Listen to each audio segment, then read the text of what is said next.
Muy buenos días a todos. Muchas gracias por la oportunidad para compartir esta información. Yo les voy a presentar resultados de una investigación que hemos hecho en Ecuador durante todo el año del 2021, con la intención de identificar cuáles han sido los reales efectos de la atención del COVID en la atención materno-infantil. Es importante aclarar que este estudio es un estudio financiado por UNICEF Ecuador y bueno, que se ha realizado de manera conjunta entre investigadores de Ecuador, México y Perú. Para iniciar, me gustaría contextualizar un poco qué pasó con la pandemia en Ecuador, ¿no? Todos sabemos de que la pandemia fue un evento sorpresivo a nivel mundial, que se extendió primero a Europa y después a Latinoamérica. Y en América Latina, pues en Ecuador el primer caso de COVID se presentó en febrero del 2020. En marzo del 2020 también se declara la emergencia nacional y en estas circunstancias de haberse declarado la emergencia nacional, por estas medidas de distanciamiento social que se implementaron en todo el mundo, el gobierno decide básicamente focalizar la atención de servicios para la atención de COVID-19, reasignar personal de salud también para la atención básicamente de COVID. Y entonces, como producto del distanciamiento social, hay un cierre de fronteras y estrategias para disminuir las aglomeraciones. Y en este sentido, ¿qué pasó con las unidades que ofertan los servicios básicos de atención materno-infantil, que en este caso son las unidades de primer nivel de atención y algunos hospitales que atienden el parto?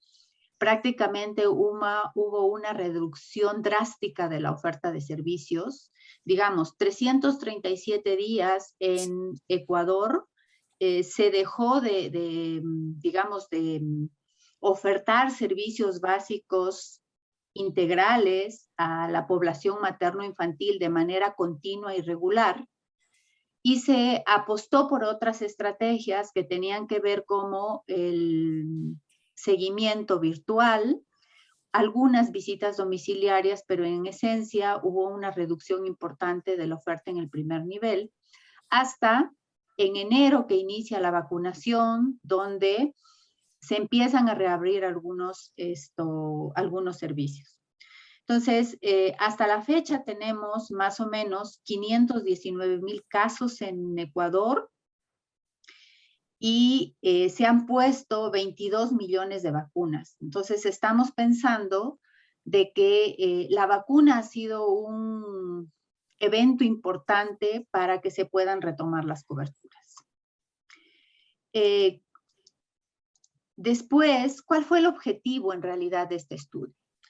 El objetivo de este estudio fue que se disponga de información, en realidad, qué estaba pasando con los servicios de salud materno-infantil básicos en el Ecuador, que facilite la toma de decisiones para promover intervenciones que impulsen la mejora en el acceso y podamos disminuir los efectos negativos de la salud materno-infantil. ¿Cuál fue el marco conceptual que nosotros utilizamos? En realidad nosotros utilizamos este marco conceptual que se publicó en Lancet, donde habla de los efectos indirectos de la pandemia en la provisión. ¿Sí? Disculpe, usted está pasando las diapositivas. Continuamos viendo la que dice antecedentes. No, estoy pasando las diapositivas. No, acá se quedó solamente la que dice antecedentes. Entonces, nosotros utilizamos este marco teórico de los efectos indirectos de la pandemia que aborda estos componentes que tienen que ver con la provisión de los servicios de salud, con la utilización de los servicios, que esta provisión y utilización de los servicios reducida tiene un efecto en la reducción de la cobertura y por lo tanto la cobertura tiene un efecto en el incremento de la mortalidad materno-infantil. En este sentido, nosotros tratamos de explorar cada una de estas cajitas que tiene que ver con disponibilidad de los trabajadores, de insumos, demanda materno-infantil y el acceso a los servicios materno-infantiles. ¿Están viendo lo de la metodología? Sí, Jacqueline. Ok. Bueno, nosotros para hacer este estudio utilizamos la metodología del Rapid Cycle Assessment, que consiste en estudios que se realizan de manera cuantitativa y cualitativa para poder recoger información respecto a cuáles son los efectos que tiene la modificación drástica de un programa. Entonces, nosotros teníamos el escenario perfecto, hubo una modificación drástica en la oferta de los programas, por lo tanto, necesitábamos saber qué estaba pasando. En realidad, nosotros hicimos un diseño transversal repetido, 2 mediciones con diseño mixto concurrente, cuantitativo y cualitativo, y el primer ciclo que valoró qué pasaba con la salud materno-infantil del primer año fue de enero a marzo del 2021, que valoró qué pasó con los resultados de la salud materno-infantil justo el inicio de la pandemia, de marzo del 2020 a marzo del 2021, y el segundo ciclo que se hizo entre abril y junio del 2021, que valoró qué pasó con la pandemia de junio del 2020 a junio del 2021. Hicimos un muestreo aleatorio, ¿sí? Estadísticamente representativo de las 3 regiones del país. Fue un muestreo bietápico con un nivel de confianza del 95%, una varianza máxima del 50%, y nos estimamos una muestra de 600,000 informantes por cada grupo, es decir, 660 informantes menores de 5 años, 660 informantes puérperas y 60 informantes mujeres en edad fértil, a las cuales les aplicamos una lista de chequeo.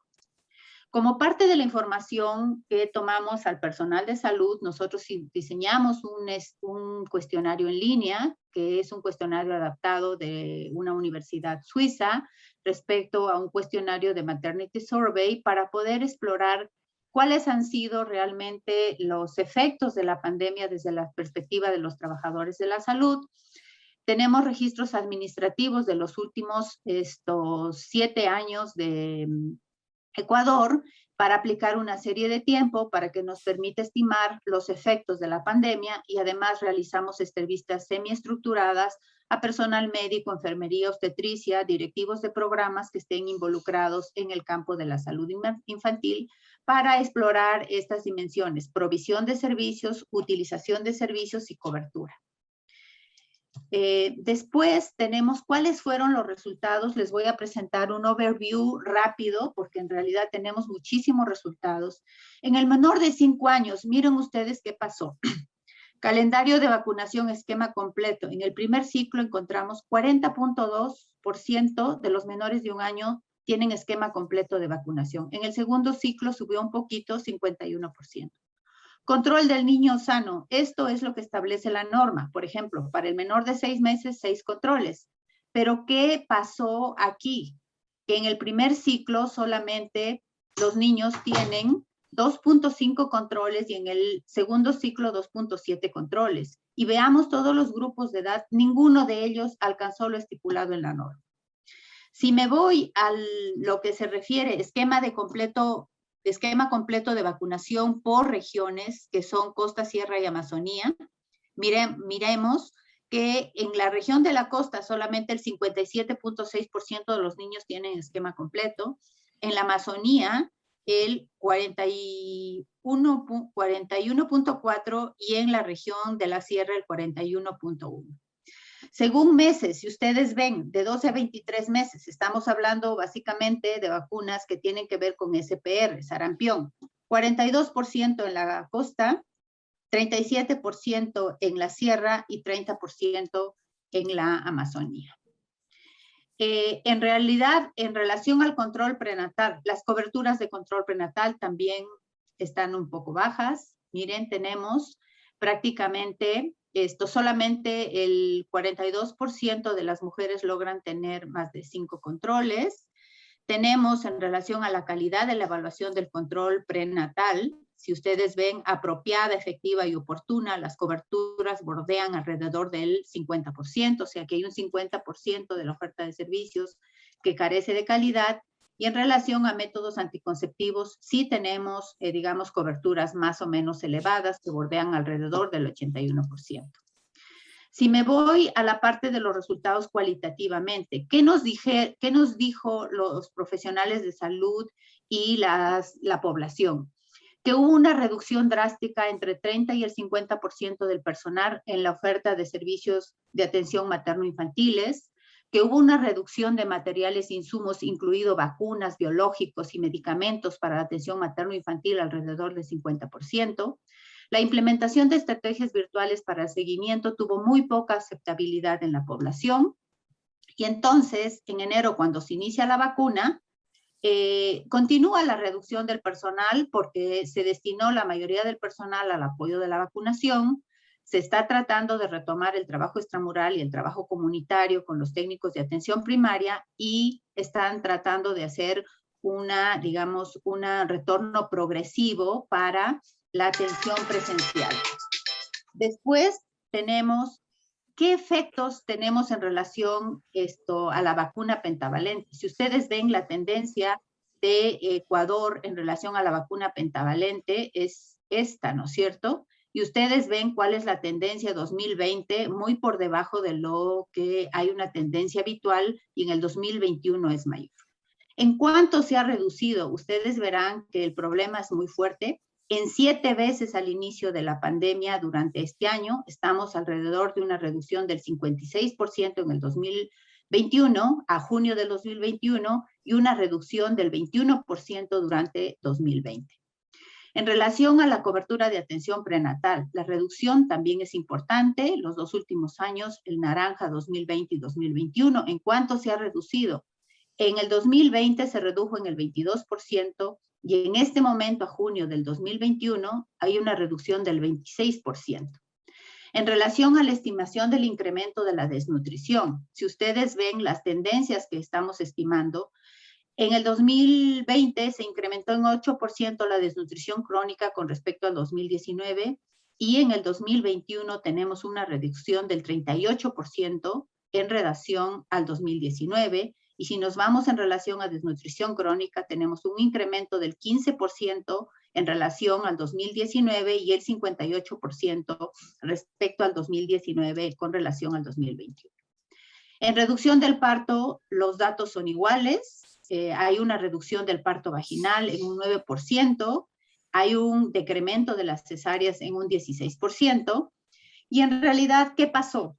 Nosotros, para poder mapear las conclusiones en relación a nuestro marco conceptual, pudimos evidenciar que hubo una reducción de personal entre el 30 y 50%, que hay una reducción permanente de insumos que no permite ofertar de manera integral los servicios, que hay una reducción entre el 20%, del 20 al 60% de la demanda de servicios, variando en relación a las regiones, que hay un deficiente acceso a los servicios de salud vinculado básicamente con la accesibilidad de la gente, el temor a ir a los servicios de salud y el escaso financiamiento que existe para los medios de transporte, sobre todo en la zona de la Amazonía. Ha habido una reducción en la producción de servicios importantes, se redujo la utilización de servicios como los datos que ya les mostré, hay una reducción importante de la cobertura en todos los servicios básicos materno-infantiles, y no les puedo mostrar ahorita la estimación de la mortalidad materna infantil porque estamos en proceso de estimación del exceso de mortalidad materna y del exceso de mortalidad infantil que nos permita vincular cómo este aspecto que ha influido mucho, que tiene que ver con la reducción del personal de salud, reducción de la oferta, reducción de la producción y reducción de insumos, y las estrategias que no lograron legitimarse en la población han influido de manera importante en la mortalidad materna y en la mortalidad infantil. Muchas gracias.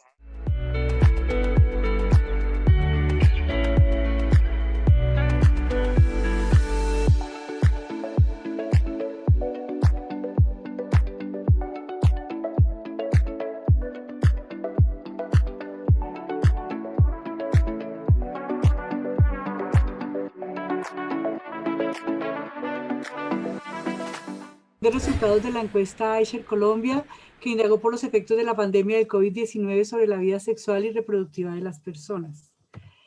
Voy a compartir con ustedes los siguientes contenidos. Contextualizaré la relación entre la pandemia del COVID y la salud sexual y reproductiva, presentaré la metodología y los principales resultados de la encuesta y finalizaré con algunas conclusiones. Vamos a dar inicio al contexto. Y pues quiero llamar la atención en que se ha señalado que el COVID-19 y particularmente las medidas de cuarentena y distanciamiento social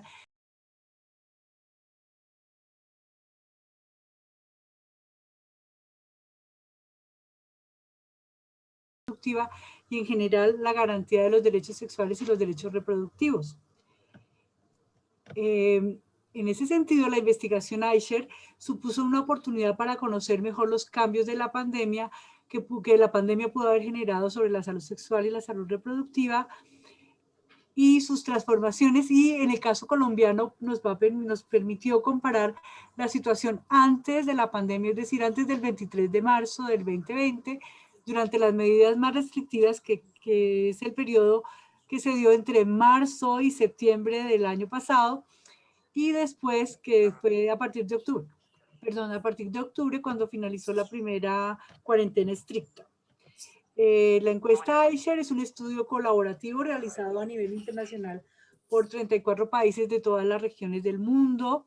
Busca conocer el estado de la salud sexual y la salud reproductiva en el marco del COVID y fue liderado a nivel global por la Real Academia de la Política de Salud y de Derechos Sexuales y Reproductivos de la Universidad de Ghent en Bélgica y por la Escuela de Higiene y Medicina Tropical de Londres en Inglaterra.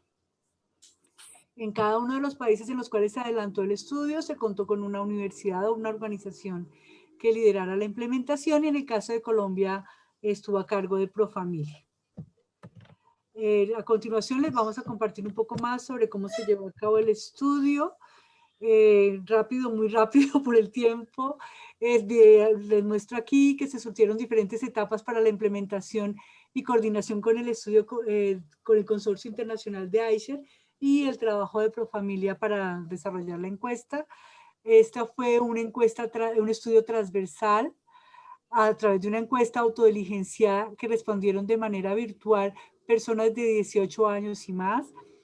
Se realizó un muestreo por conveniencia. La encuesta tuvo una campaña de difusión a través de redes sociales como Facebook, Twitter, Instagram, mediante mensajes de texto, WhatsApp y correos electrónicos.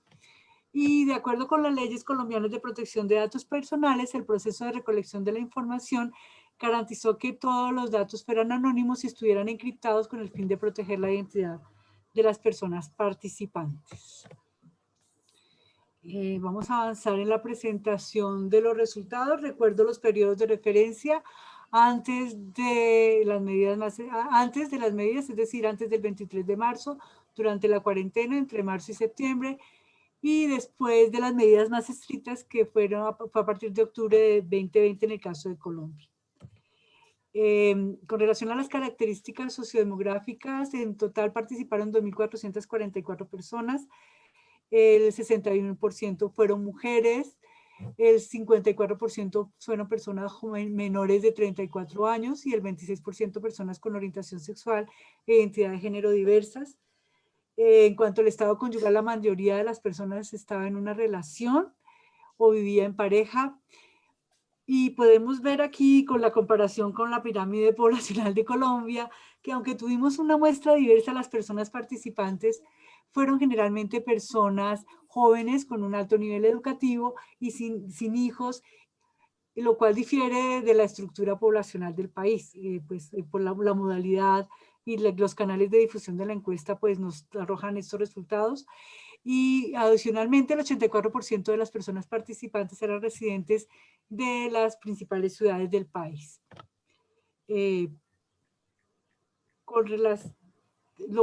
Esto pues nos permite un acercamiento y una generalización a toda la problemática, pero por supuesto que no nos permite extendernos a generalizaciones como lo podría ser una muestra representativa del país. Vale la pena tenerlo en cuenta. Bien, la encuesta preguntó sobre cambios en la situación económica del hogar y pues se encontró que tanto los hombres como las mujeres presentaron pérdidas de ingreso en los hogares y que esta situación fue más crítica en los hogares de las mujeres. Llamamos la atención aquí que entre las mujeres que tenían ingresos familiares menores a $1.000.000 antes de la pandemia, este porcentaje llegó al 34% durante las medidas más restrictivas. También se encontró que la situación económica de los hogares de las personas más jóvenes fue la que tuvo mayor afectación y que el porcentaje de personas que perdieron total o parcialmente sus ingresos se encuentra entre las personas de 25 a 29 años. En este caso fueron personas jóvenes, probablemente recién egresadas y con pocos años de experiencia laboral.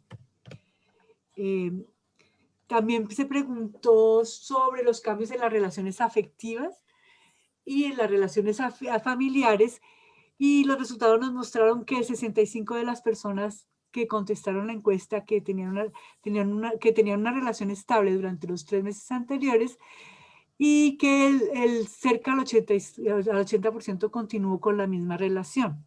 Entre las personas que no continuaron con su relación, el 64% terminó durante las medidas de cuarentena más restrictivas y el 17% lo hizo cuando finalizó la cuarentena estricta.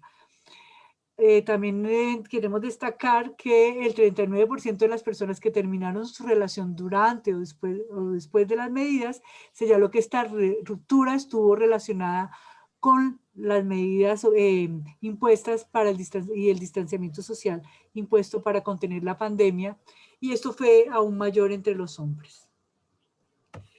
La encuesta preguntó si hubo cambios en la frecuencia con que las personas experimentaron tensiones en la pareja y con los hijos durante las medidas más estrictas de distanciamiento, y con relación a las relaciones de pareja, encontramos que cerca del 40% de las personas afrontó más tensiones, y en cuanto a las tensiones en las relaciones familiares, vimos que el 33% de las personas con hijos que contestaron la encuesta experimentaron más tensiones, siendo las mujeres quienes las experimentaron con mayor frecuencia. Cuando miramos por el número de hijos, vimos que estas tensiones parecen no estar relacionadas con ellos, con el número de hijos en el hogar. Preguntamos sobre el cuidado, y se entendió por cuidado todas aquellas acciones que se realizan dentro del hogar, a menudo de manera no remunerada y que son necesarias para el mantenimiento de la vida. Es decir, tareas como lavar, planchar, apoyar a los niños y las niñas con sus tareas o acompañar a los adultos mayores. Al analizar quiénes hicieron el mayor trabajo de cuidado en el hogar antes, durante y después de las medidas, se encontró que las mujeres fueron las que tuvieron en mayores porcentajes a su cargo ese trabajo solas. También encontramos que durante las medidas más restrictivas aumentó el porcentaje de parejas que realizaron conjuntamente las tareas del hogar, y que después de las medidas más restrictivas aumentó el porcentaje del cuidado a cargo de otras personas, particularmente en los hogares de los hombres y en los hogares de las personas con identidades y orientaciones de géneros diversas. Hicimos un zoom chiquito en la relación, en el porcentaje de cuidado a cargo de otras personas, y vimos que durante las medidas restrictivas participaron más en las tareas del hogar otros miembros del hogar, y durante las medidas más restrictivas, me confundí. Durante las medidas más restrictivas participaron más otros miembros del hogar, y antes de las medidas y después de las medidas más restrictivas empezaron a participar con mayor frecuencia otras personas que no pertenecen al hogar. Es decir, que las condiciones del cuidado volvieron a restablecerse de acuerdo a las reglas que se estaban orientando antes de la cuarentena. Bien, ya entrando en la salud sexual, evaluamos cambios en la satisfacción sexual. Entonces, se identificó que el 95% de las personas son sexualmente activas y que durante la pandemia el nivel de satisfacción disminuyó. El porcentaje de personas que se sienten poco satisfechas en su vida sexual pasó del 22% al 43% después de la pandemia. En general, la insatisfacción de la vida sexual aumentó en todos los grupos analizados, pero este aumento fue más pronunciado en los hombres y las personas diversas. Con relación a los problemas o disfunciones sexuales. Aquí nos referimos a las distintas patologías o circunstancias que impiden que las personas tengan relaciones sexuales placenteras, entre las que se encuentran dolores durante las relaciones sexuales, imposibilidad para alcanzar orgasmos o pérdida de la excitación. Y encontramos que en la encuesta que la insatisfacción respecto a las relaciones sexuales también se evidenció en el incremento de la ocurrencia de problemas sexuales. El 33% de las personas señaló que antes de la pandemia había experimentado más de una vez problemas sexuales, y este porcentaje subió 7 puntos, llegando al 40% durante las medidas de COVID. El porcentaje de personas que frecuentemente tuvo problemas pasó del 7 al 11%, y el porcentaje de personas que alguna vez tuvieron problemas sexuales pasó del 26 al 29%. Bien, profundizando en prácticas sexuales específicas como la actividad sexual con la pareja, la masturbación, el sexo ocasional, la pornografía, el sexting y el cibersexo, la encuesta permitió identificar cambios en la frecuencia de estas prácticas a raíz de la pandemia. Estos resultados permiten destacar que para la mayoría de las personas no cambió la frecuencia de la actividad sexual con la pareja, pero que cerca del 30% de los casos la frecuencia de la actividad sexual disminuyó. Quiero explicar un poquito, parar un poquito la carrera y explicar cómo está distribuido. Aquí está para el total de está distribuido el 100% de las personas que contestaron la pregunta, y está dividido para las que, por ejemplo, se masturbaban con dos o más veces a la semana, y está repartido el aumento, la permanencia igual de la práctica o la disminución en la práctica. También está para las personas que 2 o más veces se masturbaban, cómo está la composición por aumento, disminución o mantenerse igual en la práctica. Entonces, así es como vamos a leer todas estas grafiquitas. Entonces, con relación a la masturbación, las personas encuestadas se masturbaban 2 o más veces a la semana, y entre esas el 19% aumentó la frecuencia. Antes de la pandemia el 53% se masturbaba 2 o más veces al mes, y entre estos el 15% aumentó la frecuencia. Antes de la pandemia el 14% no se masturbaba durante la pandemia, y el 1% empezó a hacerlo. Sumando los aumentos, esto equivale a decir que el 35% de las personas aumentó la frecuencia de la masturbación. Antes de la pandemia, el 32% tenía relaciones ocasionales 2 o más veces, y de estos el 7% aumentó la frecuencia, mientras el 17% lo mantuvo la misma frecuencia y el 8% la disminuyó. 2 minutos. Oh, por Dios. Entonces creo que vamos a pasarnos por aquí y vamos a ir al acceso a servicios de salud sexual y reproductiva, en donde encontramos que el 80% de las mujeres encuestadas está usando algún método de planificación familiar, pero también encontramos que hubo entre estas mujeres que usan método de planificación, hubo barreras para mantener el acceso en 128 casos, porque el método no estuviera disponible, porque hubo temor a contagiarse. También encontramos barreras para tener acceso al condón. Y encontramos algunas situaciones con relación a la salud materna y la atención prenatal. También vimos cómo persistentemente hubo barreras en el acceso a los controles prenatales, o temor a acudir a los sitios de atención en salud. Bien, voy a pasar por acá. Permanecen más o menos las mismas barreras de acceso a los métodos, a los servicios de las ITS, y voy a pasar ya a las conclusiones porque no me quedó más tiempo. Ya vimos que a las afectaciones económicas se le sumaron diferentes cambios en el comportamiento sexual de las relaciones de pareja y en la salud sexual y reproductiva de las personas.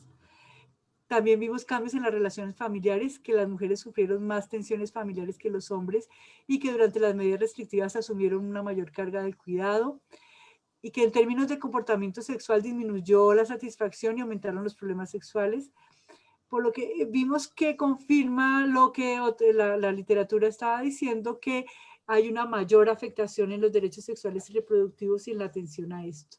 Esto nos permite hacer algunas recomendaciones y que tienen que ver con que la pandemia ha generado cambios en el comportamiento sexual de las personas que deben ser tenidos en cuenta al analizar los efectos de este tipo de medidas.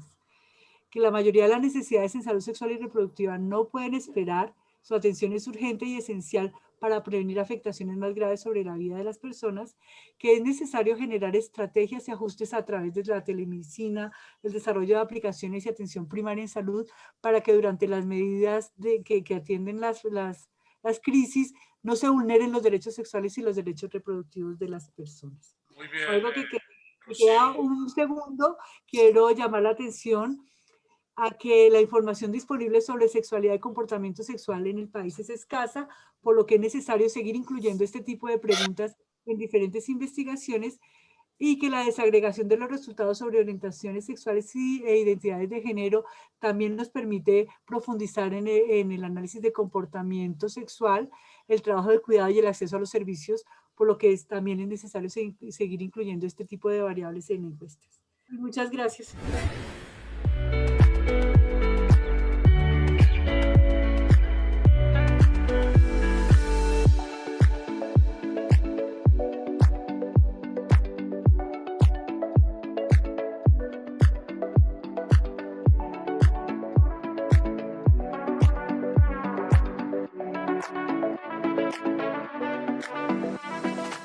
Buenos días, mi nombre es Melissa Ortiz, soy ingeniera industrial de la Universidad ICESI y realicé esta investigación junto a la docente Elena Cancelado, quien también es ingeniera industrial y trabaja en la investigación de sistemas de salud.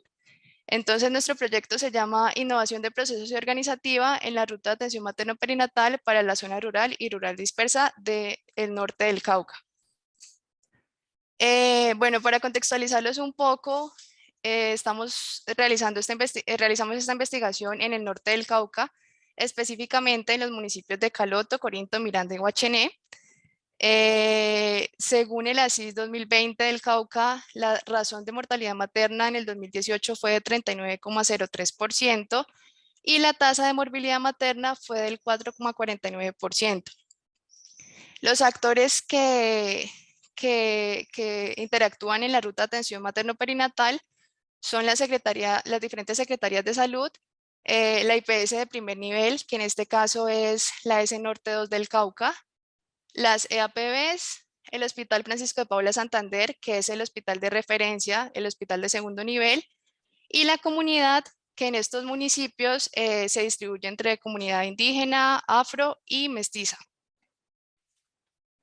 Entonces, nos planteamos la pregunta de investigación con base en las limitantes que presentan estas usuarias, las cuales en la mayoría de los casos deciden finalmente no demandar los servicios, conllevando a que se le afecte la calidad de vida y aumentar los indicadores de morbilidad y mortalidad. Y con base a esto realizamos la pregunta de cómo desde la innovación de procesos se puede facilitar el acceso a la ruta de atención materno-perinatal en este tipo de municipios, es decir, con alta dispersión rural. Entonces nos planteamos el objetivo principal de facilitar el acceso a la ruta de atención con los tres objetivos específicos de determinar el estado actual de la ruta, definir oportunidades de mejora y diseñar finalmente un prototipo de innovación a la ruta de atención. Nos basamos en estos 4 pilares fundamentales, los cuales son la atención primaria en salud, el modelo de las 3 demoras de la doctora May, los objetivos del milenio, y todo esto lo unimos a los conceptos de telesalud y mHealth. Para desarrollar el proyecto utilizamos la metodología de Design Thinking, la cual consta de 5 fases, las cuales son empatizar, definir, idear, prototipar y validar. Para la primera fase de empatizar, lo que hicimos fue tener un primer contacto con la comunidad y entender sus necesidades y entender los comportamientos de todos los actores de la ruta. Con ellos, con todos los actores, pasamos a definir la problemática y a definir oportunidades de mejora, pasando a la ideación, al prototipado y finalmente a la validación del prototipo de la solución propuesta. Bueno, ya en cuanto a los resultados, para el primer objetivo específico, que fue el determinar el estado actual de la ruta, identificamos que las usuarias de la S Norte 2 del Cauca presentan grandes limitaciones en el acceso, tanto geográficas, económicas, como por la fragmentación de la red. Entonces, normalmente estas usuarias tienen que atravesar grandes distancias para poder acceder al servicio y se encuentran, obviamente, con barreras de acceso, con choque cultural por el enfrentamiento entre los saberes ancestrales y los saberes de la medicina occidental, y también fallas o en cuanto a la recepción de los servicios por la fragmentación de la red. Entonces, lo que hicimos fue desarrollar un mapa sistémico analizando las causas de morbilidad y mortalidad maternas. Relacionamos los factores de riesgo de las maternas con las demoras del modelo de las 3 demoras de la doctora May, y identificamos los 3 arquetipos que ven en el mapa, como son fragmentación del sistema, condiciones socioculturales y condiciones de acceso. Entonces vemos, por ejemplo, que el arquetipo de fragmentación del sistema está asociado con la demora en la atención, el arquetipo de condiciones, con la demora en la atención y con la demora en iniciar el tratamiento, las condiciones socioculturales con la demora en reconocer el problema, y las condiciones de acceso con la demora en tomar la decisión de buscar ayuda. También, o adicionalmente, realizamos un Customer Journey Map, donde dividimos la atención en las fases de acceso, puerta de entrada, vínculo y coordinación. En acceso tenemos la fase de solicitud de cita, desplazamiento; en puerta de entrada, la llegada; en vínculo, consulta; y en coordinación, remisión. Después de realizar las encuestas y realizar el Customer Journey Map, identificamos que los dolores principales están o se presentan en el acceso y en la coordinación. Ya después de realizar estos procesos, procedimos a realizar una revisión de la literatura. Entonces, escogimos casos exitosos de países que tuvieran también zonas con alta dispersión rural y que emplearan buenas prácticas.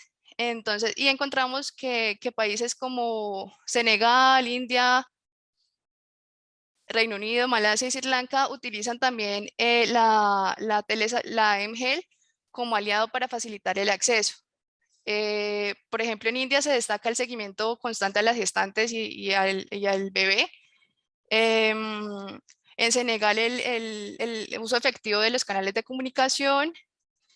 Y en Reino Unido, la disponibilidad de la tecnología, como en Malasia y Sri Lanka.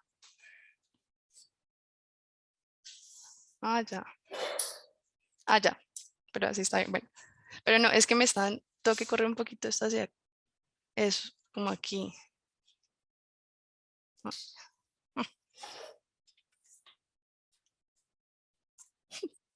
No, bueno, ya no me ven. Bueno, este es un mapa que complementa la revisión de la literatura, donde identificamos iniciativas de mGel. Nuevamente se repite, por ejemplo, el uso de mensajes de texto para comunicarse con las usuarias de zonas rurales dispersas, un sistema de seguimiento a la madre y al bebé, y sensores y retroalimentación constante mediante el uso de mGel para la interacción de los actores en la ruta. Ya en cuanto al tercer objetivo específico, que es el diseño del prototipo, pasamos a la ideación basándonos en los 3 arquetipos que habíamos identificado, y empezaron a surgir ideas como la trazabilidad de la información de las gestantes entre prestadores de servicios, capacitaciones, es decir, tener un personal calificado, retroalimentación, campañas de mensajes de texto, seguimiento de las gestantes, y la implementación como tal de mGel, por ejemplo, con tecnología móvil. Ya para el diseño del prototipo como tal, lo que estamos realizando es una plataforma donde pretendemos mejorar el flujo de la información entre los actores, porque recordemos que es un proyecto de innovación social, entonces el propósito principal es mejorar la coordinación entre todos los actores de la ruta, y para ello seleccionamos pues, realizamos ciertos roles, entre los cuales se encuentran el agente de campo, que puede ser un gestor comunitario, un líder comunitario, una persona de la Liga de Usuarios, una persona de la Secretaría de Salud o inclusive una persona de un profesional de la salud. Por aparte, se debe identificar el rol del personal de la Secretaría de Salud, el auxiliar administrativo, las enfermeras, los doctores, los auxiliares de referencia y contrarreferencia y obviamente las maternas. Adicionalmente, en esta plataforma contamos con 5 módulos principales, los cuales son identificación, que consta principalmente del registro de la creación o del registro de los usuarios y de la asignación de roles. El módulo de control de casos, donde se crean los casos, donde va a haber un sistema de alertas, donde se van a disparar alertas cada vez que haya un caso de emergencia, un caso relevante, y a la vez una administración en cuanto a los casos con un tablero Kanban donde mediante un semáforo, o sea, los colores amarillo, rojo y verde, se va a ir indicando el estado del caso. En el módulo de comunicación tenemos que la comunicación va a ser a través de mensajes de texto, de correos e incluso de la implementación de telellamadas o teleconsultas desde el primer nivel hacia el segundo nivel de atención. En el cuarto módulo, el archivo y trazabilidad, donde tenemos el registro de eventos, de atenciones, los historiales médicos e incluso una sección de lecciones aprendidas, los cuales van a ser muy útiles en la retroalimentación de los comités que tienen los actores de la ruta. Y finalmente, un módulo de educación donde lo que se pretende es educar en conceptos básicos, en signos de alarma, en factores de riesgo, al personal del primer nivel de salud y a las maternas. Esta finalmente es una vista previa de la plataforma, la cual va a ser una aplicación, una app, y va a constar de los 5 módulos mencionados y va a tener obviamente una interacción constante de los actores, mejorando el flujo de información entre ellos. Ya, gracias.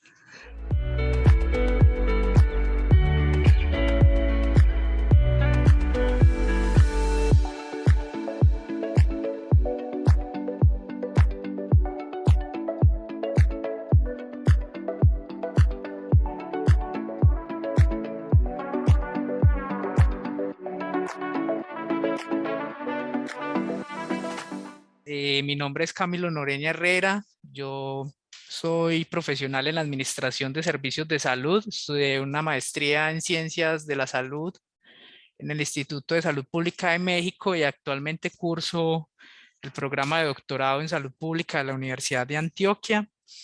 Vengo representando a un grupo, un colectivo académico que se llama el Grupo Intergeneracional de Investigación GIDI, colectivo académico que ahorita les cuento un poco de qué trata. Bueno, GIDI es un grupo que se ha pensado la participación social y comunitaria de los actores en las diferentes dimensiones y niveles, incluido el sistema de protección y el sistema de salud en Colombia. En la actualidad llevamos 5 años trabajando como grupo de investigación con un grupo poblacional de jóvenes que han vivido situaciones de violencia y de vulneración de derechos y que por dicha circunstancia terminan en un centro de protección que se conoce pues en Colombia como internados, o los centros de bienestar de la niñez y auspicios que se conocen pues como en otros lugares de Latinoamérica. Es un grupo conformado por los y las jóvenes, pero también por profesores y estudiantes de la Universidad de Antioquia, y hemos abordado diferentes temáticas y problemáticas pues de interés de ellos y de ellas. Y una de ellas es la explotación sexual, pero también hemos abordado el tema de la participación ciudadana como fortalecimiento pues de la democracia, y recientemente hemos estado abordando en el contexto de esta pandemia sobre la salud en estos tiempos de la COVID-19, y estamos desarrollando el proceso de formulación colectiva con los muchachos y las muchachas sobre el proceso de la vida digna después de egresar de estos sistemas de protección. Entonces, este es un colectivo académico, por eso planteamos que G somos todos, G soy yo. Muy bien. El problema de investigación en el marco de la pandemia, pues digamos que hay varios elementos claves. Por un lado, lo que les decía del fortalecimiento y la capacidad intersectorial del sistema de salud para desplegar sus capacidades y para llegar a entornos que no son los típicos servicios de salud, que fueron cerrados por las diferentes características y transitados de la pandemia y transitados a la virtualidad, pero los chicos y las chicas se encontraban en estos internados. Entonces, en este contexto de encierro, pero también entonces en el marco de la pandemia de un doble encierro, nace entonces la preocupación y la pregunta de, bueno, ¿cuál es el lugar que ocupan las y los jóvenes en este momento de la pandemia? Más allá del proceso, digamos, de acompañamiento técnico y los tecnicismos que estaban de juego en la agenda política, era también la pregunta por, bueno, la participación social y comunitaria y lo que ellos y ellas podían estar viviendo, sintiendo y también proponiendo y, digamos, adaptando su cotidianidad en un entorno cerrado que es un internado. Entonces nos preguntamos por las afectaciones en la salud, por sus prácticas de cuidado de los adolescentes y jóvenes que están vinculados a estas instituciones de protección gubernamental en la ciudad de Medellín, Colombia, con el propósito, pues el objetivo general de comprender esas afectaciones y las prácticas de cuidado para construir recomendaciones para la prevención y la mitigación de la COVID-19 en estas instituciones de atención. Esto es una investigación participativa con adolescentes que estaban internados y algunos de ellos ya habían egresado de la institución de protección. Lo hacíamos por medio virtual y digamos que esto se ascribe nuevamente, como lo señalé, en un proceso de investigación de 5 años, un proceso dialógico participativo, entendiendo pues la investigación participativa como una práctica social de producción de conocimiento que busca la comprensión de la realidad, pero además de comprender la realidad, buscar alternativas para su transformación colectiva de la realidad. En este caso, las condiciones de inequidad e injusticia que viven las y los jóvenes en la ciudad de Medellín. Entonces, este estudio se realizó entre abril y diciembre durante la emergencia social y sanitaria del año 2020. Analizamos categorías como la salud entendida desde su dimensión social, pero también mental y física, y el cuidado a nivel individual, a nivel intersubjetivo, lo más proximal, y a nivel estructural. El ciclo de investigación que se plantea en la IAP es un ciclo que plantea entonces primero la investigación, la recolección de información, después la reflexión frente a esa información, la discusión colectiva.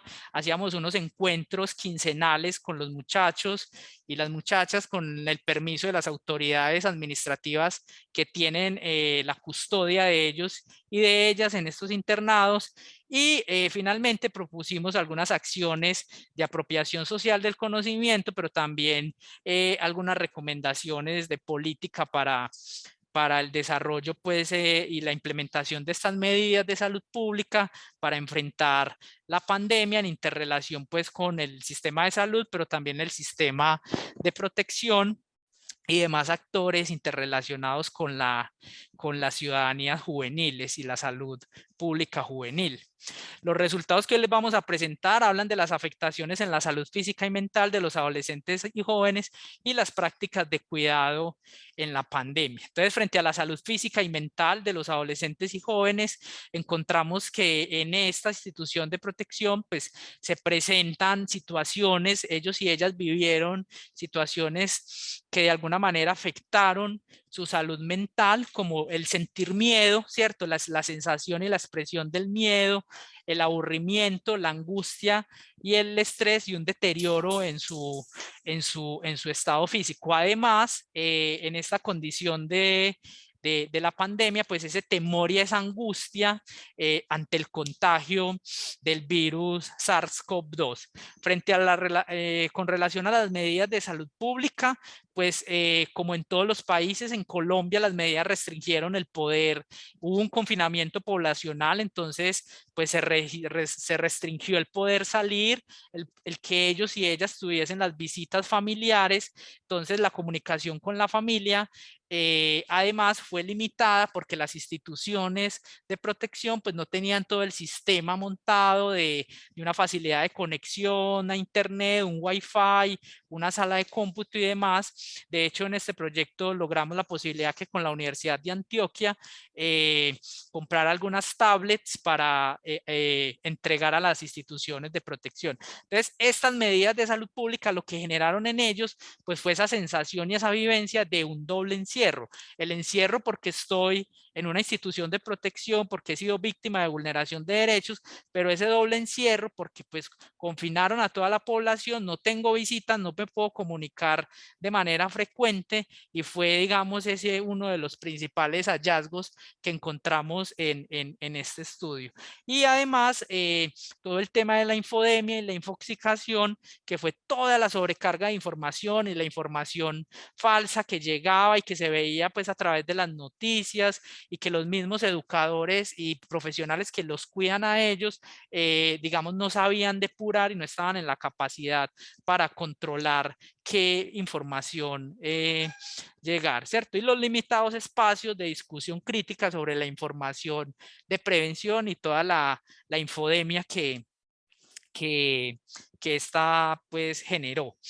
¿Qué reflexiones nos develó entonces la pandemia? Pues más allá de las afectaciones individuales, la pandemia se ha considerado como una problemática que afecta a toda la humanidad.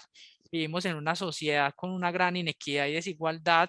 ¿Qué sucede con aquellos que nos pueden cuidar? Se planteaban los muchachos y las muchachas, puesto que muchos de sus familiares trabajan en las ventas ambulantes y demás y tocaban salir para la subsistencia, ¿cierto? Entonces ellos planteaban, pues si no nos coge la COVID, pero lo que nos está cogiendo, profe, es el hambre, ¿cierto? Hay una gran preocupación por sus familias y por la subsistencia en esos contextos. Y además señalaban la agudización pues, de las problemáticas de violencia intrafamiliar, abuso sexual y otras violencias en los contextos territoriales de la ciudad de Medellín.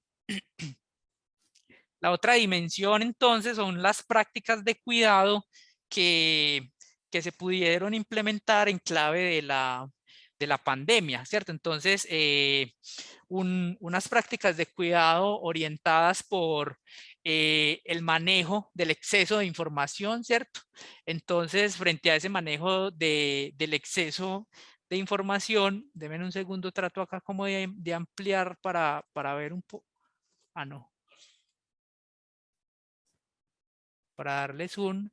Entonces, frente al cuidado de la información, es bueno todo el tema de poder filtrar la información, las nuevas formas de disfrutar el tiempo, lo que implicó para ellos y ellas entonces la cotidianidad del hogar y reinventar, digamos, nuevas formas de pasar el tiempo en las instituciones. Entonces, hacer uso del yoga, de la meditación, del leer, ¿cierto? De poder ver televisión y demás. Y lo otro era la clave, que este cuidado de la salud durante la pandemia implicaba también fomentar el cuidado por la mente, ¿cierto? O sea, fomentar el cuidado por una mente sana implicaba tener entonces una confianza en uno mismo, ser optimista frente a la vida y frente a lo que estaba sucediendo, y todo el tema también de cuidado por parte de ellos y ellas implicaba la adopción de medidas de bioseguridad como la mascarilla, lavado de manos y demás medidas pues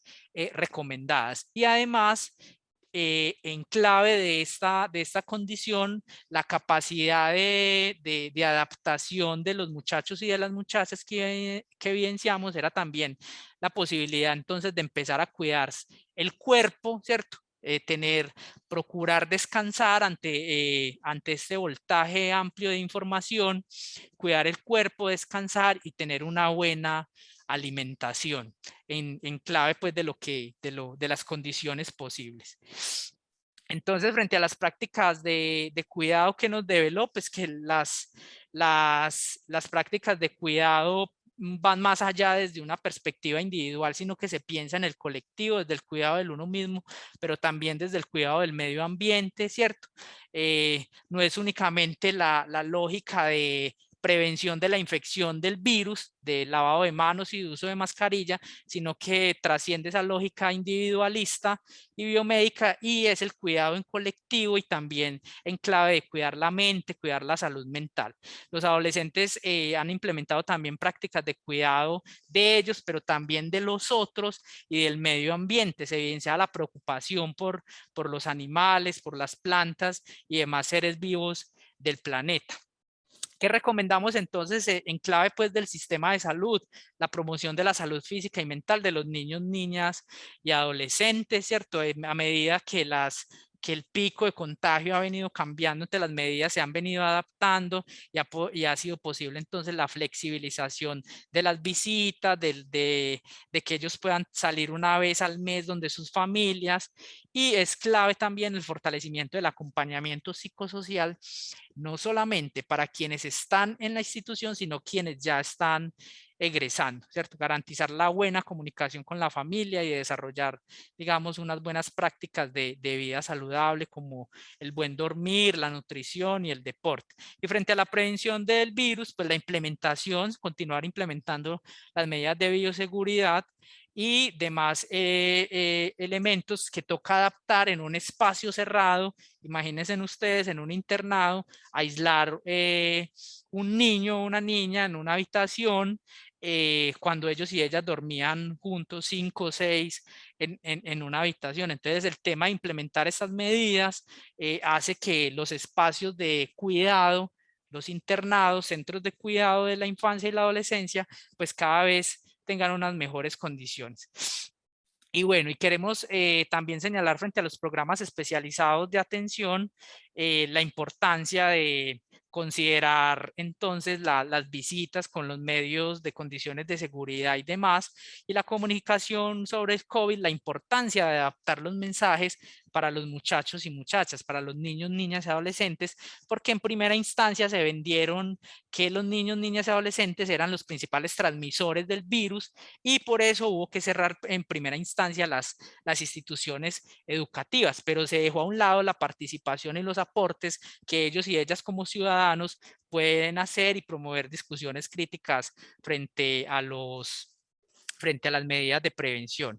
Garantizar los procesos académicos y la accesibilidad al Internet en estos centros cerrados de protección de la niñez y adolescencia, el acompañamiento de las autoridades judiciales y legales que los custodian, porque algunas de estas tuvieron que parar, ¿cierto?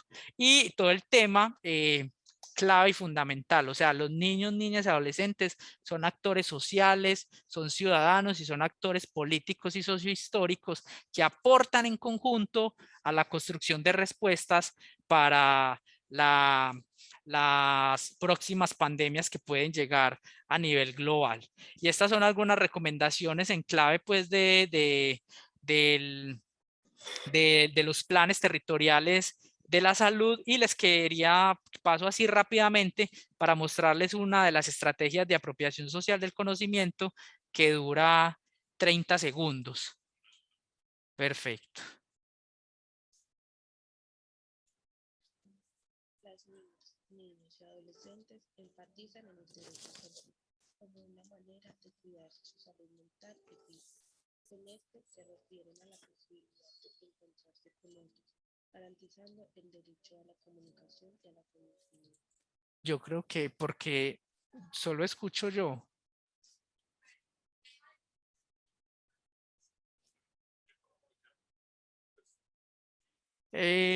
Acá, ¿cuál es la reunión? Es esta, ¿cierto?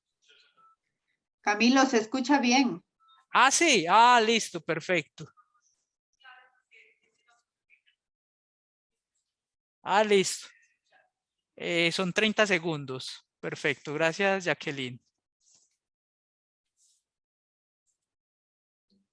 Las niñas, niños y adolescentes enfatizan en el derecho a ser feliz como una manera de cuidar su salud mental y física.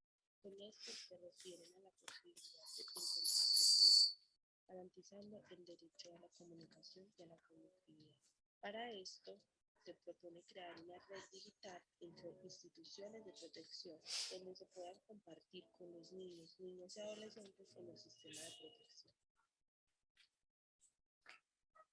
Muy bien, muchas gracias. Esta es nuestra presentación.